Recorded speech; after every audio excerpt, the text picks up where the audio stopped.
జగన్మోహన్ రెడ్డి గారి ఇన్వాల్వ్‌మెంట్ లేదంటే ఒప్పుకోలేదు కదా అప్పుడు. వాళ్ళు ఒప్పుకోకపోవచ్చు. నేను అప్పుడు కూడా చెప్పాను కదా! రఘురామకృష్ణరాజు జగన్‌ని బూతులు తిట్టినప్పుడు జగన్ స్వయంగా కూర్చొని నువ్వు తేల్చని చెప్పడం. అవును. స్వయంగా ఆయనే మాట్లాడారు. ఆ!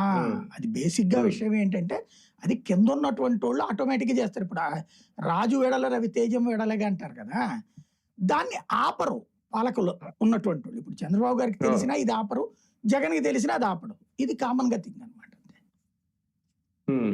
కానీ ఒకటి సార్, అంటే వరుసగా బెయిల్‌లొస్తున్నాయి గాబట్టి, ఇంక బెయిల్ రాకూడదంటే, ఇంక ఉపా చట్టం లాంటివి ప్రయోగించారా? ఖచ్చితంగా.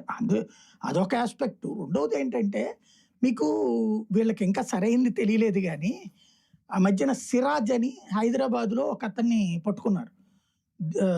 ఏది 2 తెలుగు రాష్ట్రాల్లో పేలుళ్లు సృష్టించడానికి ప్రయత్నించిన ఒక వ్యక్తి. అతను, అతని స్నేహితులు కలిసి ఒక దాదాపు ఒక దేశవ్యాప్తంగా 20 మంది దాకా ప్రిపేర్ అయ్యారు. వీళ్ళు మన దేశంలోనే దొరికేటటువంటి రసాయనాలతో బాంబులు తయారు చేసి దేశంలో పేలుళ్లు సృష్టించాలి అనుకున్నారు వీళ్ళు. ఈ సిరాజ్ అనేటటువంటి అతను ఎన్ఐఏ అరెస్ట్ చేసింది. ఇది హైదరాబాద్‌లో. అతను అతని సెల్ ఫోన్ చెక్ చేసినప్పుడు, అతని ల్యాప్‌టాప్ అతనికి సంబంధించిన కంప్యూటర్ చెక్ చేసినప్పుడు, అతను నిరంతరం ప్రభావితమైంది తులసి చందు ఇతనియే వీడియోలు. హ్మ్. హ్మ్. వీళ్ళిద్దరియే. అంటే వీళ్ళు ఏ విధమైన అంటే వీళ్ళు నాకు తెలిసి వీళ్ళు నేనేమంటానంటే ఇతను రావణేమి లష్కర్ తోయిబాలు, జైషే మహమ్మద్‌లు అట్లాంటి వాటితో సంబంధాలున్నోడు కాదు. అది నేను ఒప్పుకుంటా. కాకపోతే ఇప్పుడు ఎలా ఉంటుందంటే నువ్వు ఉగ్రవాదం అనేటటువంటి దాన్ని నార్మలైజ్ చేస్తున్నారు వీళ్ళు.